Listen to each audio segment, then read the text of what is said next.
Hi everybody, it's the CC and JT Amateur Hour where production values go to die. That's CC. That's JT.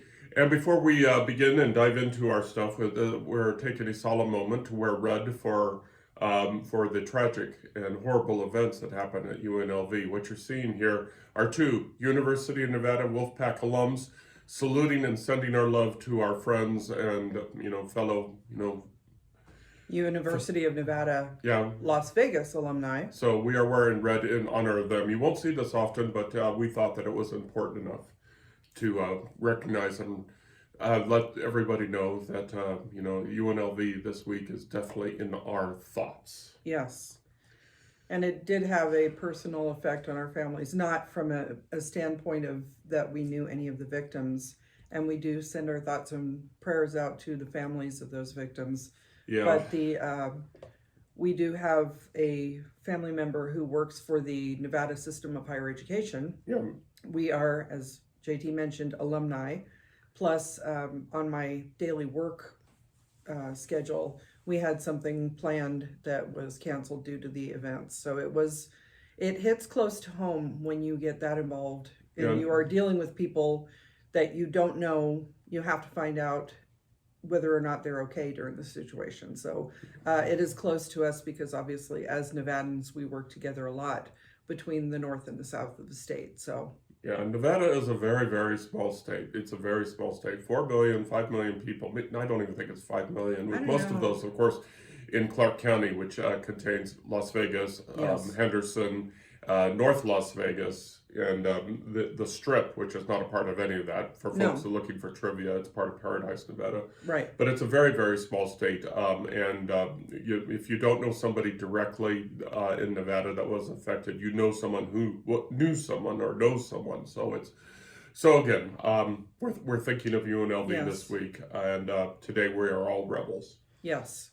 So we're going to go ahead and dive into things. We usually start off the broadcast with. Well, first of all, have we mentioned the date yet? Because I know we've forgotten to mention the date. We keep forgetting the date. So the date today is December 10th, 2023. What's wrong? I don't know. Is mine running? Yeah, I think yours is running. Yeah. Oh, we're having a grandparent moment. Hi there. Ethel, I think it's running. Yeah, you're fine. You're fine. Yeah, okay. Just a minor technical issue. We did. Things are. Drink your coffee. Drink your coffee. Anyway, it is Sunday, December 10th, 2023. So after that grandparent moment. 2 weeks, folks. You've got 2 weeks. Yes. You've got 2 weeks. 2 weeks from tomorrow. Get going. But fortunately for most of us, 7-Eleven is open 24/7, so that gives us opportunity to buy motor oil and toilet seat covers in case we need to do any last minute shopping, which... Car air fresheners. Merry Christmas. We all love the little green trees. Yes. Oh boy. We're in goof mode this morning. It's been a week. It's been a week. Okay, so what we're doing for on the writing side, because this is a writer's podcast, on the writing side, I'm pushing forward on Maggie Book 3. I don't know if I've ever mentioned that, but I'm pushing forward on Maggie Book 3. Have I mentioned it? I don't remember, honestly. I don't know if you've mentioned your future plans or if you plan to mention your future plans. We're mentioning our future plans. So we're pushing forward on Maggie Book 3. These are the Sheriff of Nevada books, which obviously there's already Book 1 and Book 2 out there. And so I'm pushing forward on Book 3, and I'm writing, tick-tacking it every little day, a little bit every single day. And the Space Epic, which was something like 130,000 words, that's going to be 3 books that I'm going to release, boom, boom, boom.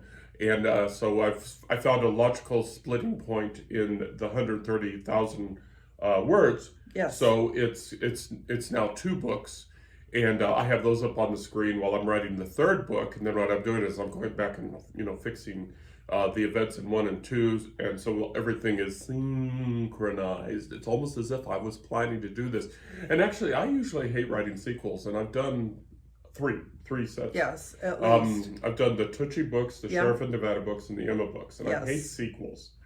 I hate sequels because... But people love series because you get involved in the lives and the stories of these characters, and you want to know more about them. So that's why series are so popular. It can be difficult for the author because you have to keep track of everything. As you mentioned on the space epic, the changes in the character identities basically over time as they're transitioning from different parts of the story to other parts of the story, you have to keep track of where they are in that particular progression. And because this epic, and I call it epic, and I think it actually qualifies in it, because this epic is so large, there's dozens of named characters with roles.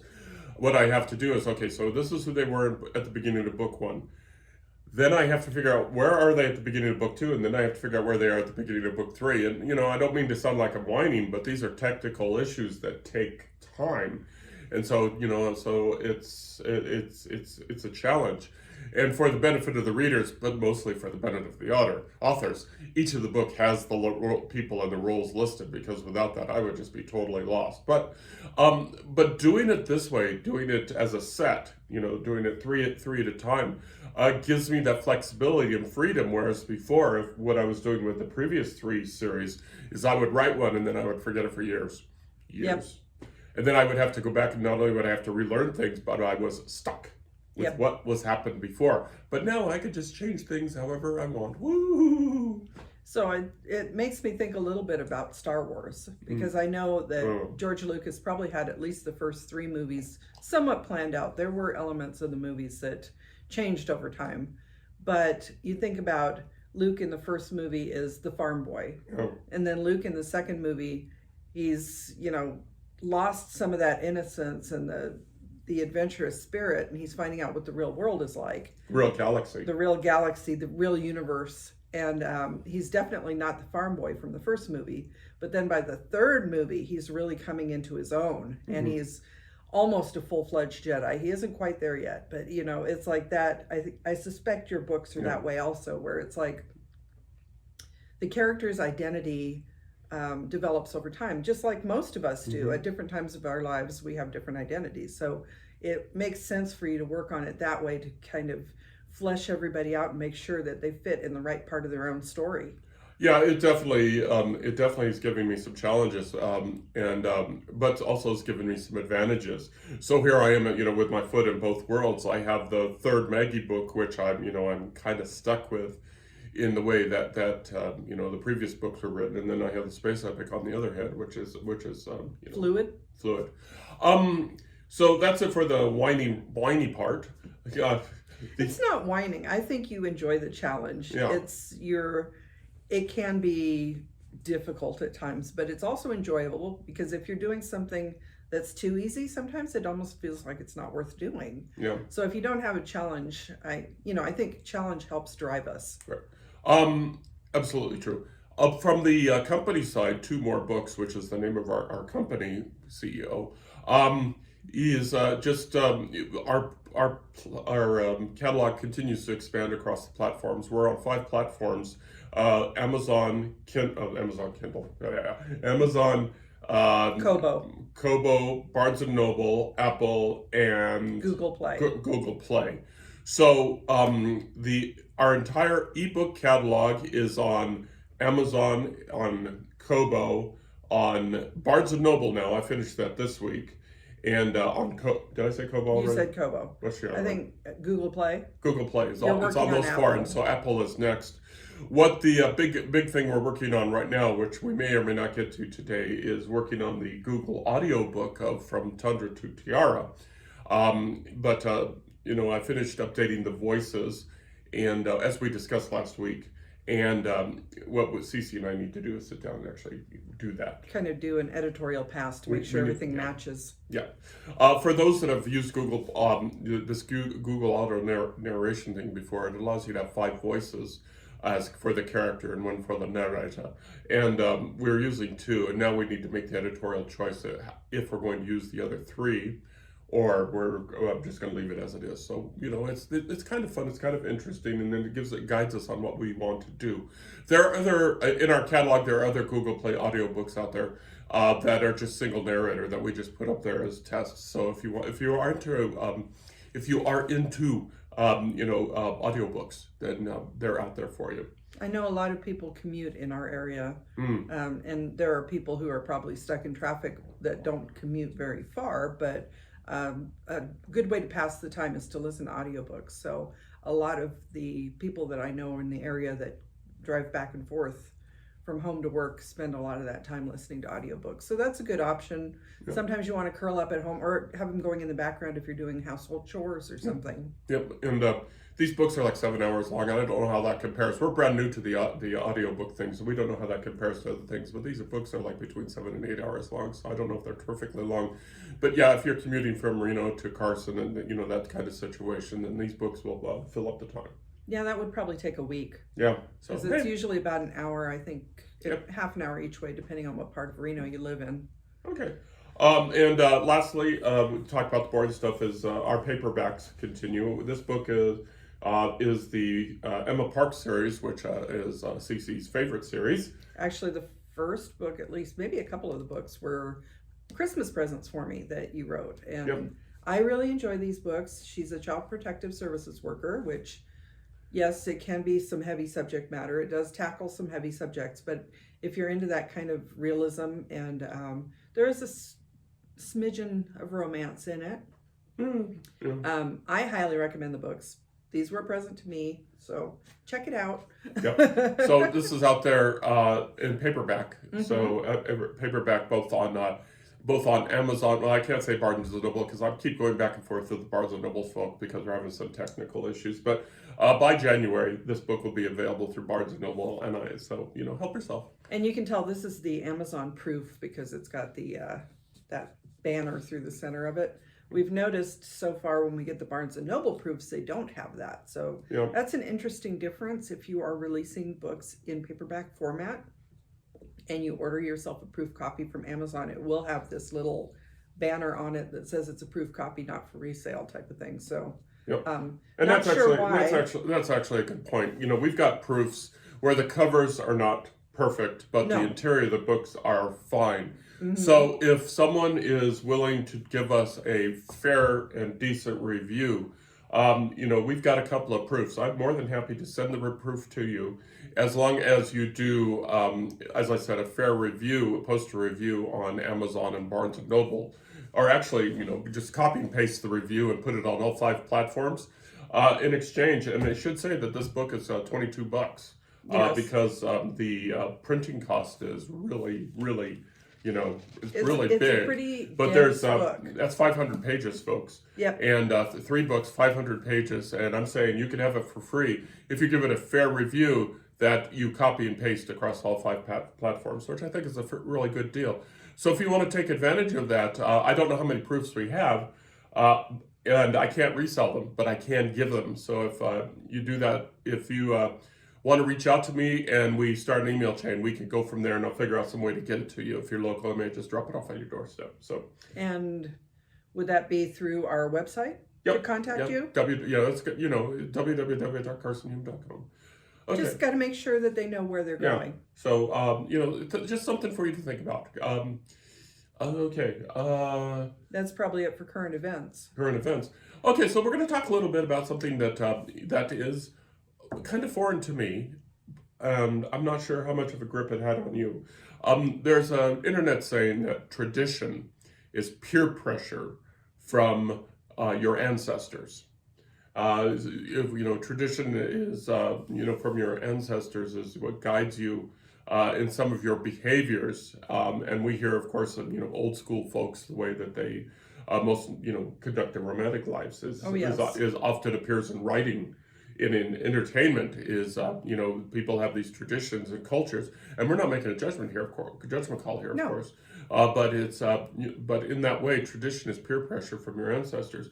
And I didn't have a lot of traditions when I was growing up because I came from a very disjointed home, and it was just very complex circumstances. So we didn't have a lot of traditions other than survive today, get to tomorrow, and. You would seem to me like you would have some traditions as you were growing up because, and of course, church is the big tradition. Yes. At least for the early part of my childhood, I was a practicing Catholic. I did go up to make my first catechism, or my first communion, excuse me. I took catechism to make. That's how lapsed I am now. Hmm. But I did make my first communion. So I was in the church until I was about 8 years old. And at that time, I had a younger brother who was quite a bit younger than I was, and who was such a problem that my mom basically gave up on going to church. And both sides of my family, one is very Irish. My mother was born and raised in Ireland. My father's side of the family, I did not realize at the time, but are very Portuguese. And we were related to probably most of California. So that was also a heavily Catholic family. And going to Catholic church as a child was a tradition. It was a Sunday morning ritual.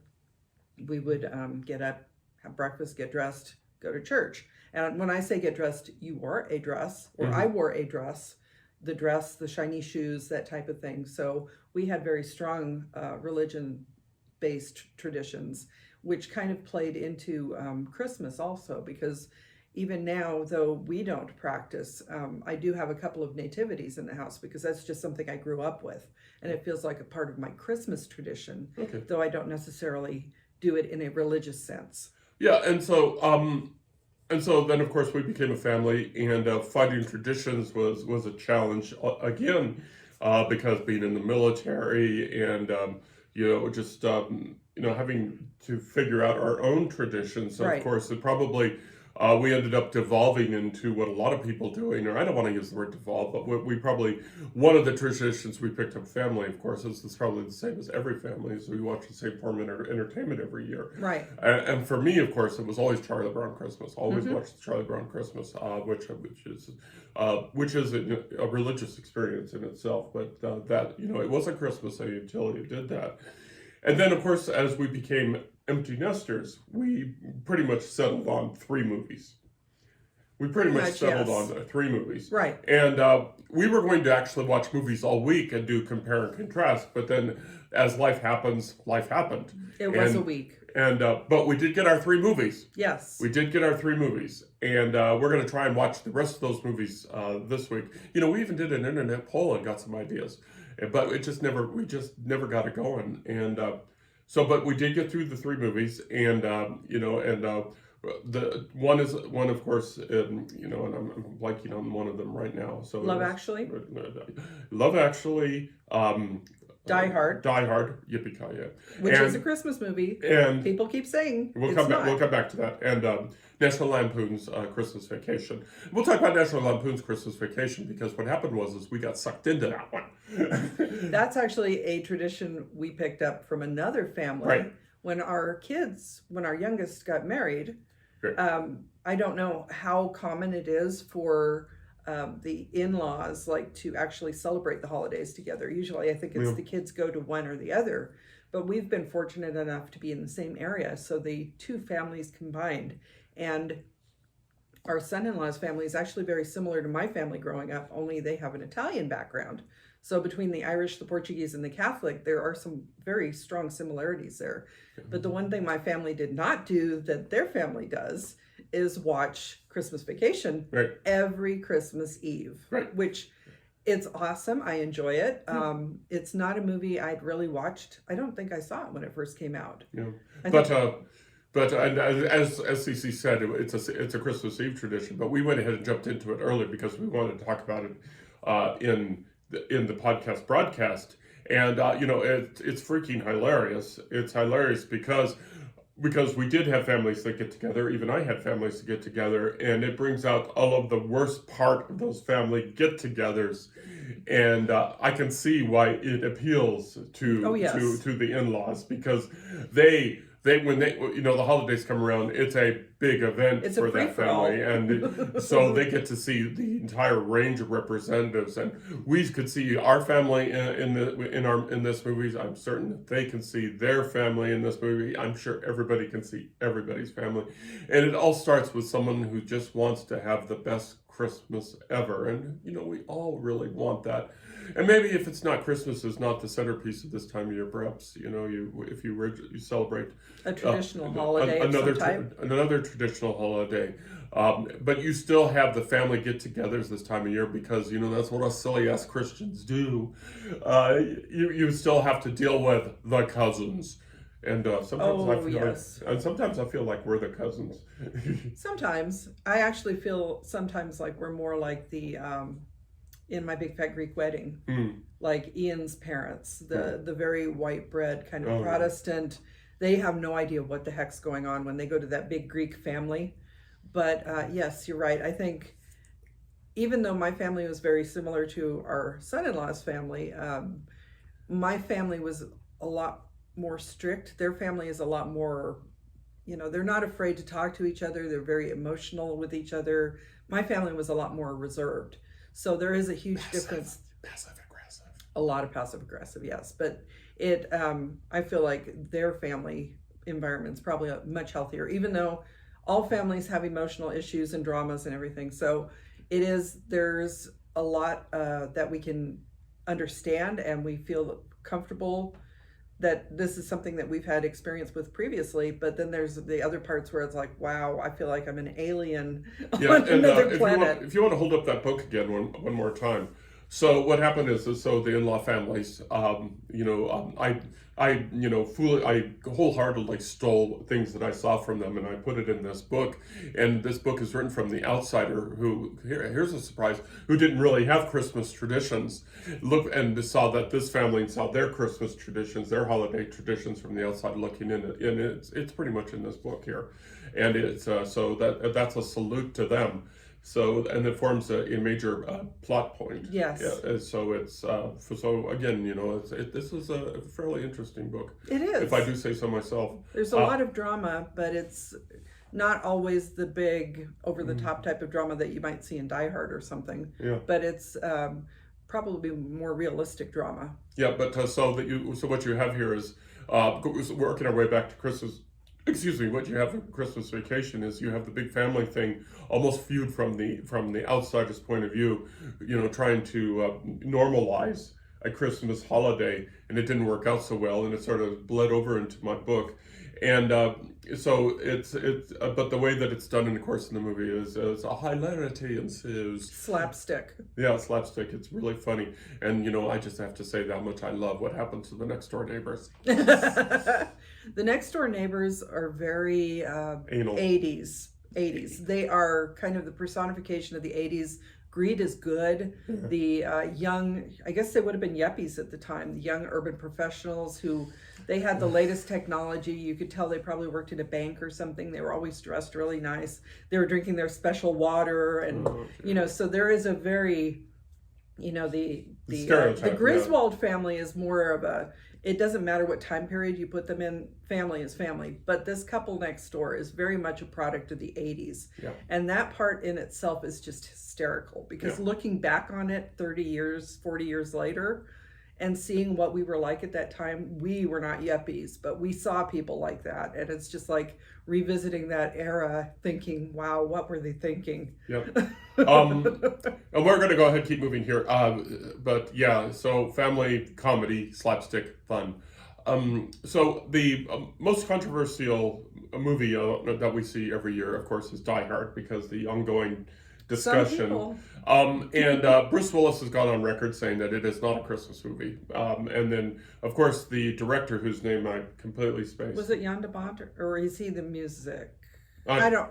Whoever directed it. Whoever directed it is online is saying it is a Christmas movie. So you can take your sides, and you know what? Nobody's wrong. It's just one of those fun debates that you try not to think too much into. But you know what? It's a Christmas movie. Well, and I was watching someone who had talked about the debate between whether or not it was a Christmas movie, and they brought up another movie which is sometimes considered a Christmas movie, Lethal Weapon, which is similar in some ways to Die Hard, even though Die Hard is much better, I think. It's not so much that at least in Die Hard, it takes place during a Christmas party. On Christmas Eve, I believe. So in that sense, it's a Christmas movie. There is Christmas music, and then the whole the spirit of the holiday, and they're looking at the greed. Again, greed is good. It's the same time period. It's the 1980s, so it's, I don't know, maybe a little bit of Christmas Carol kind of situation where it's like, here's what happens when you're greedy and not a good person. Yeah, and But it's also a lightning in a bottle kind of movie that I don't know if they knew how great or how awesome it was going to turn out, how it was going to become the line, or I want to say what am I trying to say here, The bar. the Like bar that in other which other movies. movies of its kind would have to exceed, and its sequels, and it has like 5 sequels, didn't even approach No. this fantastic movie, and because of its writing, the timing, the Actors. the actors, the action sequences, it came all together really well. And so I even wonder if they knew how good it was when they were doing it. So Well, like you said, it was lightning in a bottle. It was very indicative of the time period. It's basically a run-of-the-mill action picture. right, But the whole Nakatomi Plaza type thing, and actually, I guess there are advent calendars now where Hans Gruber is going down the Nakatomi Tower and it's Christmas Eve when he hits the bottom, yeah. which I absolutely love. So it's, Spoiler. if you haven't seen the movie by now, really? Seriously?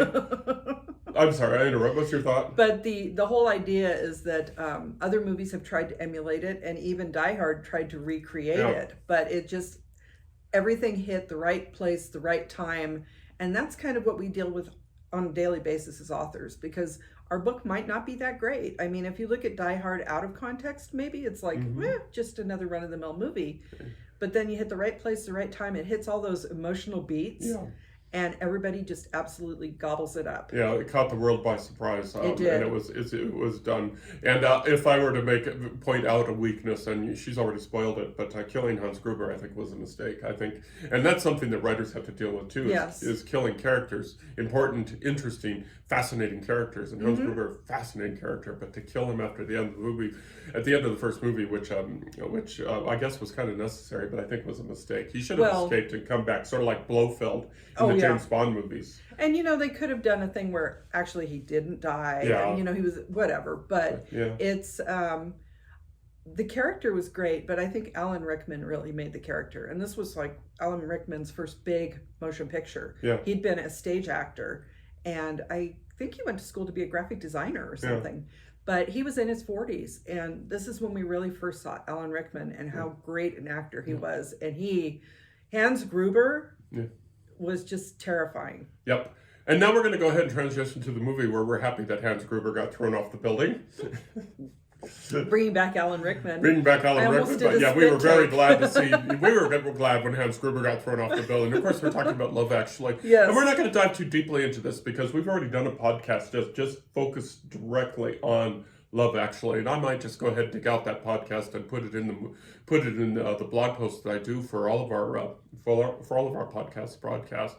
But it's always the three movies. It's Love Actually, Die Hard, and Christmas Vacation, and we picked up Love Actually because it's a very bittersweet Christmas movie. There's no doubt that it is a Christmas movie, probably because we are fascinated by Uncle Billy. We like Uncle Billy. We want to be Uncle Billy. Yeah, Can we have the Christmas #1, please? Because we like those arcs where redemption arcs where a former heroin addict comes back and is famous again. But the other characters in the movie, and again we were very happy when Hans got thrown off the building after what he did to Emma Watson. Thompson. I always mix those two up. Thompson. That would be a very different relationship if it was Emma Watson. That would have been very weird. Okay, but after he did to Emma Thompson. Yes. And then, just going down the list of stories. Well, the stand-ins for the adult movies. Yes. I mean, that sounds a little weird, but they have probably one of the sweetest relationships in the whole movie. Their story arc is just adorable. I love the two of them, how they've been so vulnerable with each other, because basically as stand-ins for an adult movie, they have to be in situations where they're in flagrante delicto, and if you don't know what that means, look it up, kids. Yeah, don't Google it. But no, if they're basically undressed, but it's like, that part isn't really as big a deal as the fact that they're very shy with each other. So they're having these discussions while they are in these situations where you're kind of like, don't look, Junior, and it's like, the way they end up at the end is adorable. Yeah. So even though it is adult content, and even the Uncle Billy storyline ends up being pretty adult in some areas with language and things that he talks about. But it's like some of those storylines are just so sweet, even though they're dealing with some pretty difficult subject matter, like as in the case of the man whose Laura Linney, but the man whose wife has just died. Yeah. And you know, him and his stepson and that relationship, talk about bittersweet. So it has problematic storylines, but it's still a very good movie. Yeah, and we don't want to really dive too deeply into it because, like I said, we already have. We spent an entire podcast on it talking about, the prime minister and his employee, which is also a rather interesting relationship, and of course Colin Farrell or Colin. Frizzle. Yes. Colin Frizzle going to Wisconsin. And every man's fantasy probably just walks into a bar and picks up 4 or 5 women, beautiful women who take him back to their place. And one thing that we didn't talk about in that podcast that I was just wondering right now is this how Americans view the Brits?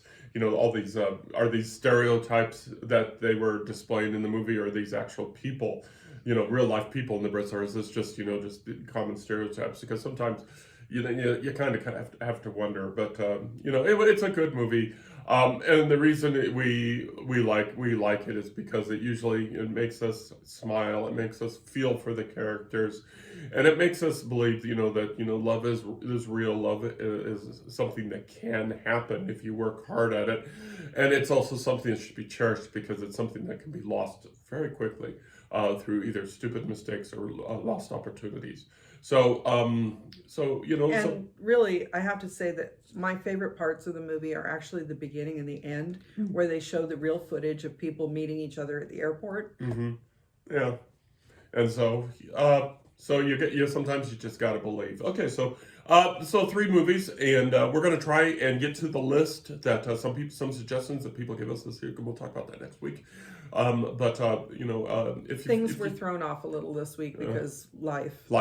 But if you have movies that you think that we should watch or we should comment on, let us know, because we're more than interested, especially if it's ones that we haven't seen before. And we've seen a lot of movies, but if you think that there's a movie out there that we could benefit from, something obscure, even if it's a Hallmark movie. Well, and I will say, we're mainly talking about Christmas movies. Is there another movie, maybe you don't celebrate Christmas, but something that evokes winter feelings for you? And, we can continue this out a little bit and talk about other traditions, because not everyone, one of my coworkers says that she doesn't celebrate Christmas traditions per se, more of winter, like winter solstice and Yule and things like that. So we know that people have different traditions outside of what we're used to. So we're interested in learning more about that. And if you have things you want to share along those lines, absolutely, some entertainment that you enjoy that may have nothing to do with Christmas at all, but it's like a good winter movie, let us know. Yeah, and we'll try to get in before Christmas, but if we don't, then, we'll just keep watching them, and we'll just sort of pretend, because that's what we do. We're writers. Oh, why not? We lie for a living. No. That's what's fiction, man. Okay. Okay. He lies for a living. I like to make up the way I wish things would be. Yeah, okay. Whatever. It's my hope for the way the world would be. Okay, so we're coming down to the end of this podcast kind of stuff, and we're getting close to the Christmas, New Year's, and oh my gosh, 2024 is coming up here pretty quickly, and 2024 is going to be pretty exciting for us, possibly, as 2023, 2022 was, et cetera. So we're looking forward to flipping the calendar and having new adventures, and probably 2024. A whole bunch of books from us too, so you'll be able to get that too. So yay! Yes. Wow. So in January, a lot of these books will be coming live on the various different platforms. So January is going to be a huge month for us. Yeah. So we'll be getting those out there too. I guess I should start plotting those out. Anything else? No, I think that's it for this week. We've got more to talk about, but we'll do that in future podcasts. Yeah, we'll do that in future podcasts. So y'all take care of yourself, and we wish you the very happiest of December 10th, and we hope that everything turns out today as well as it can. Sitting over there is CC. And across from me is JT. Y'all take care of yourselves, and we'll catch you next week. Bye-bye. Bye.